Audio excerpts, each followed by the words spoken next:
გაგრძელებაზე მითითება. თოთაძე. ისევ პაპუნაშვილი. გავიდა დასარტყმელ პოზიციაზე, გადაცემა, დარტყმა 1-0.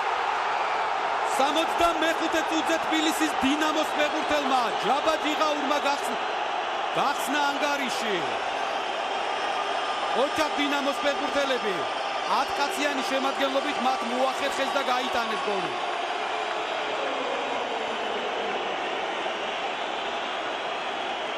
ხედავთ დინამოს ფეხბურთელები წინა ეპიზოდიც ძალიან საკამათო იყო, თუმცა იგივენაირი შეტევა გაგრძელდა და ჯაბა ჯიღაურმა შეძლო გოლის გატანა განმეორებით. პაპუნაშვილი ძალიან კარგი გადაცემა.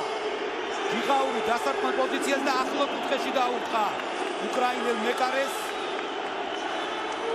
რაც გოლის გატანისათვის დონეზე არ უთამაშია, ხორვატიაში თამაშობდა და ზაგრების ლოკომოტივისა და დინამოს შემადგენლობაში იყო.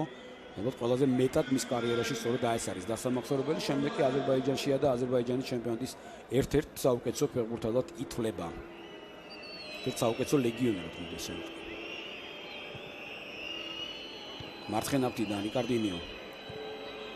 ბილი გადაცემა საჯარიმოში, მოიგეს ბურთი აზერბაიჯანელმა, შორეული დარტყმა და 1-1. აი გადმოვარდნილი ბურთი, მე რამდენად უნდა იყოს ეს გადმოვარდნილი ბურთი პრობლემა და ანგარიში გათანაბრდა.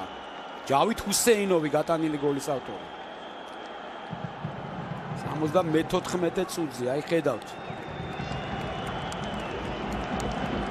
რავინ არ უშლის ჰუსეინოვს ხელს. არტყა ძალიან ძლიერად და რა თქმა უნდა აგება წარმოუდგენელი იყო. რითიც შეიძლება ჩახვიდეს სტუმრად და იფიქრო მხოლოდ დადებიძე, მაგრამ არც ის შედეგია რომ რაიმე განსაკუთრებული იყოს. პაპუნაშვილი მიუსწრო ბურთს 1-1-ია, დარტყმა გოლ! გოლ! პაპუნაშვილმა გაიტანა მაინც. მოახერხა და 94 წუთზე თითქოს არაფრისგან შექმნა მომენტი და დააწინაურა თბილისის დინამო 2-1. გიორგი პაპუნაშვილი გატანილი გოლის ავტორი, ძალიან კარგად ითამაშა. ამ ეპიზოდში პაპუნაშვილმა განმეორებით იქნება და თავიდანვე უნდა ვნახოთ. აი ეს ეპიზოდი ხედავთ, ლიბორ ხტლიჩკა ბურთს გზავნის წინ. ბრძოლა ბურთისათვის პაპუნაშვილმა მოიგო, რა თქმა უნდა არ იყო თამაშგარე მდგომარეობა და ორ ფეხბურთელს შორის ძალიან კარგად გავიდა პაპუნაშვილი და ზუსტად მეკარისაკენ მარცხენა კუთხეში ძლიერად და ზუსტად დაარტყა.